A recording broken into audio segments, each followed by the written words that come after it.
Hello student, আসসালামু আলাইকুম। চলেছি তোমাদের সামনে নতুন আরেকটি ভিডিও নিয়ে। তো আজকে আমাদের ভিডিওর বিষয় হচ্ছে লগারিদম আর সূচক। তো চলো আমরা আমাদের পড়ায় ফিরে যাই। আজকে আমাদের বিষয় হচ্ছে লগারিদম আর সূচক। তো পড়ায় ফিরে যাওয়ার আগে তোমাদের কাছে একটা ছোট্ট রিকোয়েস্ট, তোমরা এখনো যারা আমার চ্যানেলটিকে সাবস্ক্রাইব করোনি তারা অবশ্যই সাবস্ক্রাইব করে দিবে এবং লাইক কমেন্ট শেয়ার করতে ভুলবে না। তো আজকে যেহেতু আমরা পড়বো লগারিদম আর সূচক, তো আমাদের সূচক নিয়ে তোমাদের কোনো মানে ধারণা না থাকে কিন্তু তোমাদেরকে ধারণা দিয়ে দিচ্ছি। আমরা যদি একটা সূচকীয় রাশি লিখি, ধরো যে 2 এর উপর কিউব ইকুয়াল টু 8। তোমরা তো জানো যে 2 এর উপর কিউব দিলে 8 হয়। তো এখানে আমরা বুঝবো যে সূচক কোনটা, ভিত্তি কোনটা, মূল সংখ্যা কোনটা। সূচকীয় রাশিতে তিনটা জিনিস থাকে, এক হচ্ছে সূচক থাকবে, এক হচ্ছে ভিত্তি থাকবে, আর হচ্ছে মূল সংখ্যা থাকবে। তোমরা সূচক কোনটাকে বলবো? সূচক বলবো আমরা এই থ্রিটাকে। সূচক বলতে তোমরা আগে সেটা জেনেছো যে পাওয়ার কিংবা ঘাত আমরা এটাকে বলে থাকি, তো সেটাই হচ্ছে সূচক। তো এটাকে আমরা কি বলবো? সূচক বা ঘাত বা পাওয়ার। আমরা কি বলবো? সূচক বা ঘাত বা পাওয়ার। এখন আমরা যদি ভিত্তি খুঁজতে চাই, ভিত্তি হচ্ছে 2। কোনো কিছুর উপর ভিত্তি করে কিংবা কোনো কিছুর উপর নির্ভর করে যেটা করা হয় সেটা হচ্ছে ভিত্তি। এখানে 2 হচ্ছে ভিত্তি এবং ভিত্তির উপরে থাকবে সূচক বা ঘাত বা পাওয়ার। তো এটা হচ্ছে ভিত্তি। ভিত্তি।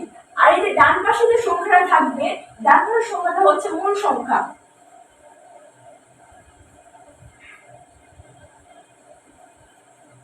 তো এটা হচ্ছে একটা সূচকীয় রাশি। এই সূচকীয় রাশির মানে ভিত্তির উপরে থাকবে সূচক, যার উপর ভিত্তি করে কোনো কিছু করা হবে সেটা হচ্ছে ভিত্তি, কিংবা নির্ভর করে কোনো কিছু করা হবে সেটা হচ্ছে ভিত্তি। তো 2 হচ্ছে ভিত্তি এবং 2 এর সূচক হচ্ছে 3 এবং মানে সূচক আর ভিত্তি ডান পাশে থাকবে মূল সংখ্যা। তো এটাকে আমরা যদি লগারিদম সূচকে প্রকাশ করতে চাই তাহলে আমরা দিলাম লগারিদম। লগারিদমকে সংক্ষেপে লগ বলা যায়। লগের সাথে থাকবে দুইটা জিনিস, এখানে সূচকের রাশিতে থাকবে, ভিত্তির উপরে থাকবে সূচক এবং ডান পাশে থাকবে মূল সংখ্যা। কিন্তু এই লগারিদমে আসে লগারিদম রাশিতে এসে এই লগের নিচে থাকবে এই ভিত্তি এবং ভিত্তির উপরে থাকবে মূল সংখ্যা, মানে 3 এর উপরে থাকবে 8 এবং এই ডান পাশে থাকবে এই সূচক। তো সূচকীয় রাশিতে থাকবে ভিত্তির উপরে থাকবে সূচক, তার ডান পাশে থাকবে মূল সংখ্যা। কিন্তু আবার লগারিদম রাশিতে প্রকাশ করলে এই লগের নিচে থাকবে এই ভিত্তি এবং ভিত্তির উপরে থাকবে মূল সংখ্যা এবং ডান পাশে থাকবে সূচক। তো আশা করি তোমরা ব্যাপারটা বুঝতে পেরেছো যে এই সূচক থেকে মানে লগারিদম থেকে সূচকীয় রাশিতে এবং সূচকীয় রাশি থেকে লগারিদম রাশিতে প্রকাশ করবে। তো আমরা যদি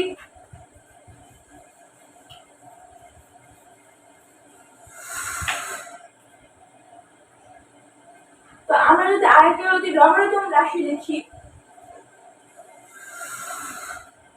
যে ধরো যে লগ 3 ভিত্তি 3 ইকুয়াল টু 1। আমরা যদি ধরো যে এটা একটা লগারিদম রাশিতে লিখলাম, এই লগারিদম থেকে আমরা সূচকীয় রাশিতে কি প্রকাশ করতে পারি? সূচকীয় রাশিতে প্রকাশ করলে এই লগ উঠে যাবে, এই লগ উঠে গিয়ে সূচকীয় রাশিতে প্রকাশ করে থাকবে এই 3 হচ্ছে ভিত্তি, ভিত্তির উপরে থাকবে এই সূচক এবং সূচকের এই ডান পাশে থাকবে এই মূল সংখ্যা। এটা হচ্ছে ভিত্তি, এটা হচ্ছে মূল সংখ্যা, এটা হচ্ছে সূচক। আর এই যখন আমরা সূচকীয় রাশিতে প্রকাশ করব তখন এটা হবে ভিত্তি, ভিত্তির উপরে থাকবে সূচক এবং ভিত্তি আর সূচকের ডান পাশে থাকবে মূল সংখ্যা। তো আশা করি তোমরা এই ব্যাপারটা বুঝতে পেরেছো। তো এবার যদি আমরা সূচকের সূত্রগুলো নিয়ে আলোচনা করতে চাই, সূচকের 8টি সূত্র রয়েছে। কয়টি সূত্র? 8টি। এই 8টি সূত্রের মধ্যে থেকে আমরা আজকে প্রথম 4টি সূত্র নিয়ে একটু আলোচনা করব এবং পরের 4টি সূত্র পরবর্তী মানে ক্লাসে গিয়ে আমরা আলোচনা করব। সূচকের প্রথম সূত্রটা কি? সূচকের প্রথম সূত্রটা হচ্ছে, আমরা যদি মানে কোন সূচকীয় রাশি যদি আমরা ভিত্তি যদি a ধরলাম ভিত্তি a এবং এই ভিত্তির সূচক হচ্ছে m, a to the power m, এ হচ্ছে ভিত্তি আর এটা হচ্ছে সূচক ক্রস। এটাকে আমরা এখন যদি আমরা সূচকীয় রাশি কিংবা লগারিদম রাশি যদি লিখি তাহলে এটাকে আমরা গুণফল কিংবা ইনটু বলবো না, এটাকে আমরা বলবো যে cross, a to the power m cross. আমরা যদি আবার যদি এর ভিত্তি যদি a ধরি এবং এর যদি অন্য একটা যদি সূচক ধরি m, তো এটা কি দাঁড়াবে? দাঁড়াবে a to the power m plus n। তার মানে এখানে বোঝাচ্ছে কোন সূচকীয় রাশি যদি গুণফল আকারে থাকে এবং এই দুইটা ভিত্তি যদি একই রকম হয়, ভিত্তি যদি একই রকম হয় এবং তাহলে মানে যদি রাশি যদি গুণফল আকারে থাকে এবং ভিত্তিগুলো যদি একই রকম হয় তাহলে ডান পাশে গিয়ে ভিত্তি একটা হবে এবং এর মানে সূচকগুলো যোগফল হয়ে যাবে। এখানে আমি দুইটা রাশিতে গুণফল আকারে দেখাচ্ছি, তোমরা এখানে অনেকগুলো রাশিতে গুণফল আকারে দেখাতে পারো। তোমরা দেখাতে পারো a to the power x into a to the power y into a to the power z। তাহলে তোমরা এখানে লিখে রাখতে পারি যেহেতু এখানে মানে সূচকের একটা গুণফল আকারে আছে এবং এর ভিত্তিগুলো আলাদা, ভিত্তিগুলো একই কিন্তু এই সূচকগুলো আলাদা, তাহলে সূচকগুলো যোগফল হয়ে যাবে x plus y plus z। বুঝতে পেরেছো? এখানে তোমার ব্র্যাকেট না দিলেও চলবে আবার দিলেও চলবে, এখানে মানে বোঝার সুবিধার্থে এখানে ব্র্যাকেট দিলাম যেহেতু তিনটা একসাথে আছে। তো এখন যদি আমরা একটা উদাহরণ দিতে চাই, তো উদাহরণ হিসাবে আমরা কি দিতে পারি, ধরো যে 2 to the power cube plus 2 square. যেহেতু এটা সূচকীয় রাশি ভিত্তি আছে, ভিত্তির উপর সূচক আছে এবং এটা গুণফল আকারে আছে এবং এই ভিত্তিগুলো একই রকম, তাহলে সূচকগুলো ডান পাশে গিয়ে কি হবে, অবশ্যই যোগ হবে। তো ভিত্তি লিখলাম 2 আর এখানে 3 প্লাস 2, সূচকগুলো যোগফল হয়ে গেল, অতএব 2 টু দি পাওয়ার 5। এবার তোমরা ক্যালকুলেশন করে এটা করে দিতে পারবা যে 2 to the power 5 equal to 32। 2 to the power 5 মানে কি, মানে 2টা 5 বার থাকবে। 2 to the power 5 equal to 2 into 2 into 2 into 2 into 2 কত হচ্ছে 1 2 3 4 5। তাহলে 2 টু দি পাওয়ার 5 মানে হচ্ছে মানে 5টা 2 গুণফল আকারে থাকবে। তো আশা করি তোমরা এটা বুঝতে পেরেছো। এবার যদি আমরা এখানে দুইটা রাশি গুণফল আকারে দেখাচ্ছি, এবার যদি আমরা তিনটা রাশি কিংবা চারটা রাশির গুণফল আকারে দেখাই, আমরা যদি তিনটা রাশির গুণফল আকারে দেখাই, ধরো যে 3 এর উপর কিউব ইন্টু 3 এর উপর 4 ইন্টু 3 এর উপর 5। যেহেতু তিনটা রাশি আছে গুণফল আকারে আছে এবং এর ভিত্তিগুলো একই, তাহলে সূচকগুলো কি হবে, অবশ্যই যোগ হবে। তাহলে ভিত্তি নিলাম, সূচকগুলো আমরা যোগ করি 3 প্লাস 4 প্লাস 5 ইকুয়াল টু 3 3 আর 4 7 আর 7 আর 5 12, 3 টু দি পাওয়ার 12। এবার যেটা হবে তোমরা ক্যালকুলেশন করে বসে এটা অবশ্যই তোমরা ক্যালকুলেট করতে পারো। তাহলে হচ্ছে প্রথম সূত্র তোমরা বুঝতে পেরেছো, যদি সূচকীয় রাশি মানে সূচক রাশি যদি গুণফল আকারে থাকে এবং এর ভিত্তিগুলো যদি একই থাকে এবং সেটা ভিত্তি মানে এই সূচকের রাশিগুলো এক মানে দুই বা ততোধিক হতে পারে, দুই বা ততোধিক সূচকীয় রাশি যদি গুণফল আকারে থাকে এবং এর ভিত্তিগুলো যদি একই রকম হয় তাহলে সূচকগুলো অবশ্যই মানে ডান পাশে গিয়ে যোগ হবে।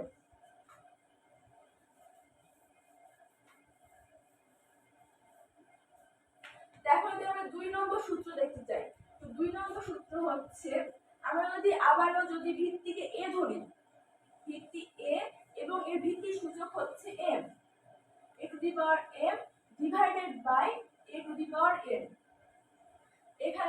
এখানে আমি দুইটা ভিত্তি একই ধরেছি, a ধরেছি এবং সূচকগুলো m আর n ধরেছি এবং এটা ভাগফল আকারে আছে। যেহেতু আমরা প্রথম সূত্রে দেখেছি যদি সূচকীয় রাশিগুলো যদি গুণফল আকারে থাকে এবং এই ভিত্তিগুলো যদি একই হয় তবে সূচকগুলো পরবর্তী সময়ে এসে যোগফল আকারে প্রকাশ হয়। যেহেতু এখানে গুণফল সাথে যোগফল হয়েছে তাই এটা একটা কমন বিষয়, যেখানে যদি ভাগফল আছে মানে যেহেতু ভাগ আকারে আছে তাহলে অবশ্যই ডান পাশে গিয়ে ওগুলো বিয়োগ হবে। তো যেহেতু এখানে ভিত্তি একই রকম আছে, ভিত্তি a ধরেন ভিত্তি a আর যেহেতু এটা ভাগফল আকারে আছে m মাইনাস m। তো এই বিষয়টা যদি সূচকীয় রাশিটা ভাগ আকারে থাকে এবং এর ভিত্তিগুলো যদি একই রকম হয় তাহলে পরবর্তী সময়ে এই সূচকগুলো বিয়োগফল আকারে প্রকাশ হবে। তো এটা যদি আমরা মানে উদাহরণ দেখতে চাই যে x আমরা ধরি যে 2 to the power cube divided by 2 to the power 6 আমরা এটা ধরি। যেহেতু এখানে রাশিগুলো মানে ভাগফল আকারে আছে এবং ভিত্তিগুলো একই তাহলে এই সূচকগুলো বিয়োগফল রূপে প্রকাশ হবে 2 টু দি পাওয়ার 3 মাইনাস 6। তো এটা কি হবে 2 টু দি পাওয়ার, তোমরা এখানে অনেকে আছো এই জিনিসটা তোমরা ভুল করে তোমরা না চিনে হয়তো ভুল করে কিংবা মানে হঠাৎ করে মানে ভুল মুক্ত লেখা তাড়াহুড়ো করে লেখার সময় ভুল হয়ে যায়, কিন্তু তোমরা অনেকে না জেনে কিংবা ইচ্ছা মতো ভুল করো। এই জিনিসটা তোমরা অবশ্যই ভুল করো, কেউ কেউ অবশ্যই ভুল করো যে এই 3 - 6 = তোমরা 3 লিখে দাও। কিন্তু এই 3 কখন হবে? যখন এই 6 - 3 থাকবে, যখন এই 6 - 3 থাকবে তখন এই 3 হবে। কিন্তু যখন এটা থাকবে যে 3 - 6 তখন অবশ্যই -3 হবে। এই জিনিসটা তুমি অবশ্যই মনে রেখে পরীক্ষার খাতায় লিখবে, কারণ এই একটা জিনিসের জন্য তোমার মানে পুরো অঙ্কটা ভুল যেতে পারে। যেহেতু এখানে 3 - 6 = -3, এভাবে আমরা এটাকে ক্যালকুলেশন করি 2 to the power -3 equal to কি আসছে? এগুলো আসছে 0.125। এখন তোমাদের মনে একটা প্রশ্ন জাগবে যে এখানে 12 কিউব দিলে আমরা জানি যে 8 হয়, কিন্তু 12 কিউব দিলে এটা কেন হলো? কারণ এটা অবশ্যই তোমাদের জানা প্রয়োজন যে 3 is greater than -3, মানে হচ্ছে 3 -3 এর চাইতে বড়। আমি যদি সংখ্যা রেখা যদি দেখতে যাই তাহলে শূন্য ধরি, তাহলে 1 2 3 4, অসংখ্য সংখ্যা আছে, এদিকেও -1 -2 -3 আছে। যেহেতু এটা শূন্য শূন্য চাইতে বড় দিকে 1 2 3 4 দিকে বড় দিয়ে গেল, কিন্তু -1 -2 -3 পুরো ছোট দিয়ে গেল, তাহলে অবশ্যই এই 3 এর চাইতে -3 অবশ্যই ছোট হবে। সো -3 দিয়ে যখন অঙ্ক থাকে তাহলে অবশ্যই তার মানটা ছোটই আসবে। তো এটা তো আশা করি তোমরা বুঝতে পেরেছো। তো তো এই 2 নম্বর সূত্রে কি আসলো? যদি কোনো সূচকের রাশি যদি ভাগফল আকারে থাকে এবং এর মানে ভিত্তিগুলো যদি একই হয়, তবে পরবর্তী সময়ে এই সূচকগুলো বিয়োগফল আকারে প্রকাশ হবে।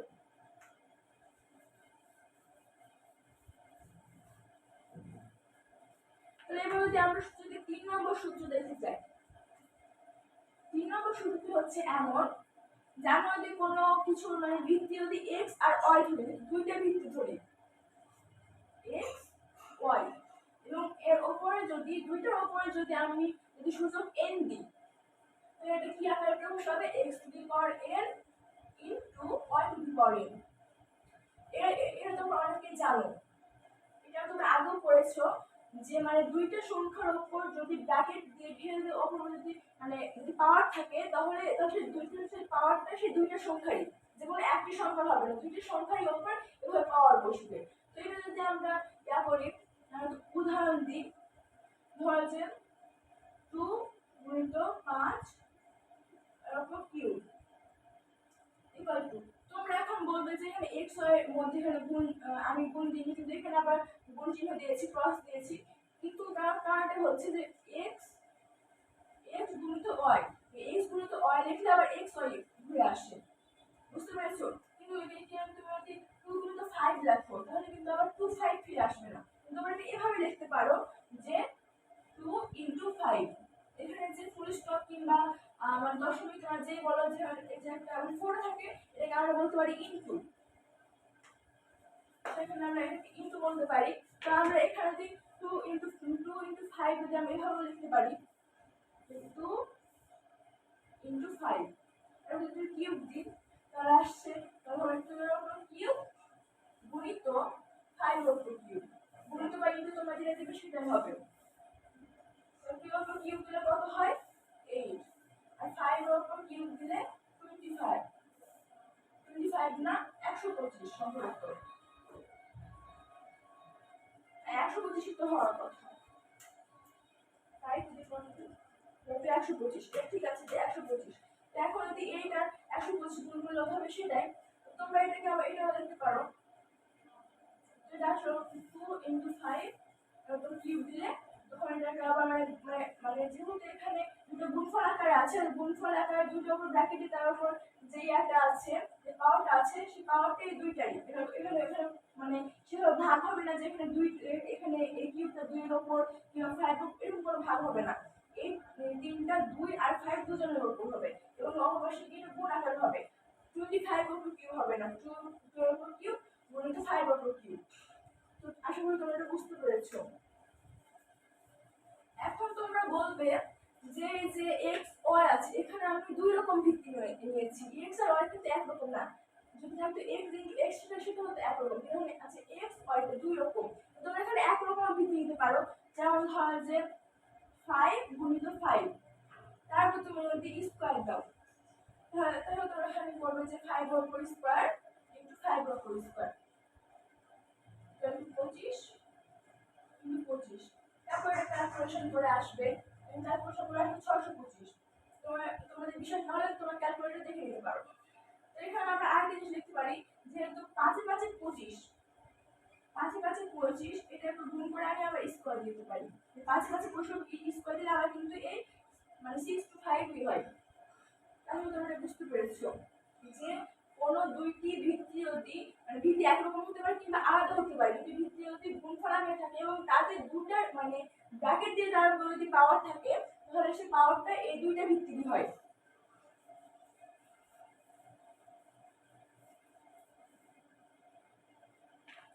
এখন আমরা 4 নম্বর সূত্র দেখতে চাই।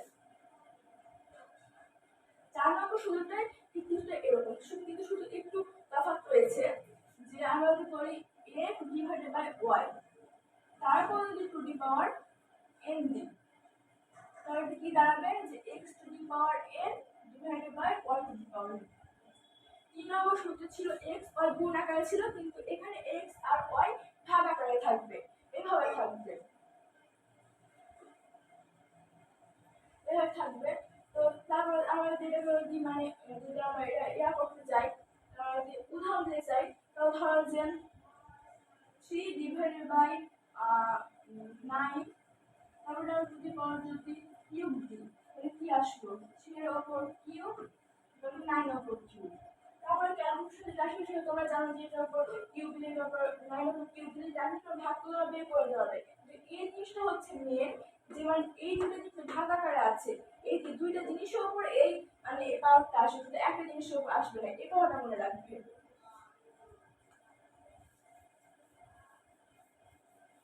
তো এই ছিল তোমাদের 4টা সূত্র, যে মানে 1 থেকে 4 পর্যন্ত যে সূত্র।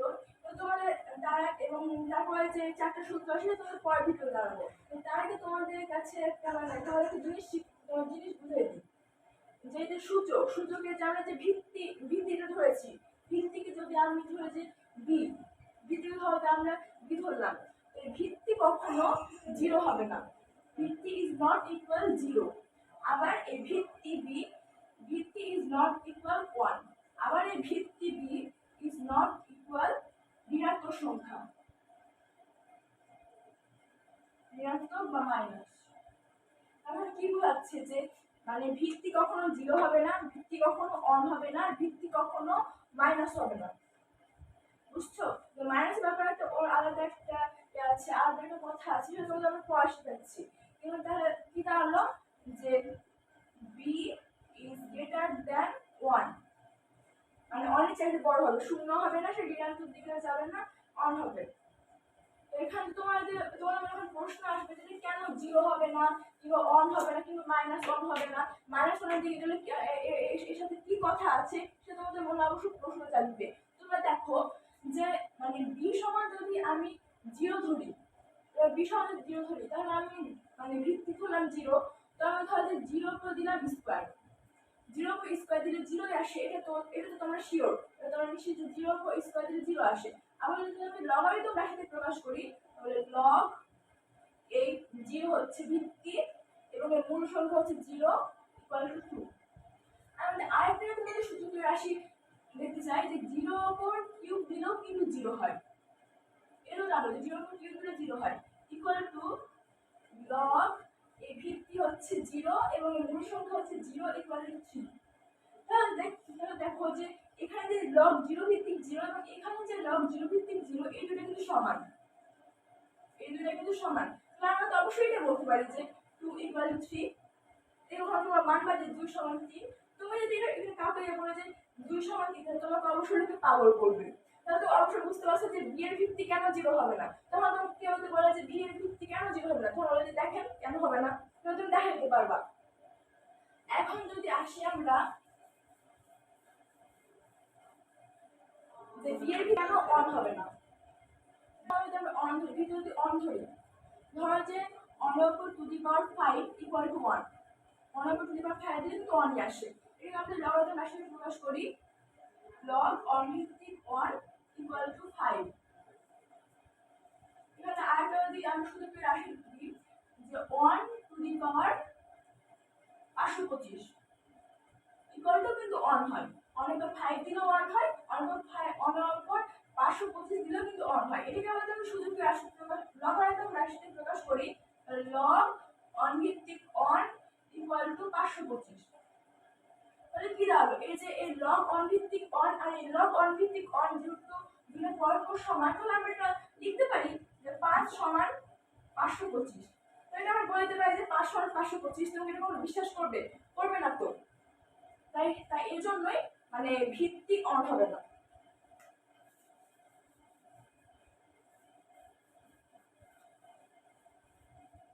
তখন তোমাকে লোকে বলবে যে 5 কে 5 আর 525 কে সমান করে দিয়েছো। এবার যেমন ধরি যে বি মানে ভিত্তি মাইনাস অন কেন হবে না? আর মাইনাস অন হলেও এবার এই জন্য মানে কি আছে, মানে এর জন্য কি কথা আছে, মাইনাস অন তো ঋণাত্মক সংখ্যা। আমি যদি ঋণাত্মক সংখ্যা হতে মাইনাস অনকে ধরি, ধরো যে মাইনাস ওয়ান একটু যদি আমি যদি 4 দিই তাহলে ইকুয়াল টু অন হবে। এটাকে আমি লগারিদম রাশিতে প্রকাশ করলে log মাইনাস অন ভিত্তিক 1 ইকুয়াল টু 4। তো এখন যদি আমি আরেকটা সূচকের রাশি ধরি, ধরো যে মাইনাস অনের ওপর টু দি পাওয়ার 6 দিলেও এটা অন হয়।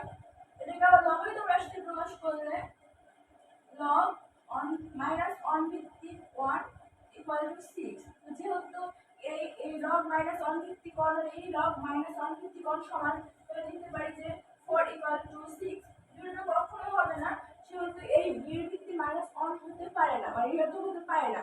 কিন্তু এখন তোমাদের একটা মানে প্রশ্ন থাকবে যে যেখানে কিন্তু তোমরা লক্ষ্য করবে যে এখানে আমি কিন্তু সূচকগুলা জোড় সংখ্যা ধরেছি, কিন্তু এখানে যদি বিজোড় সংখ্যা ধরতাম তখন কি?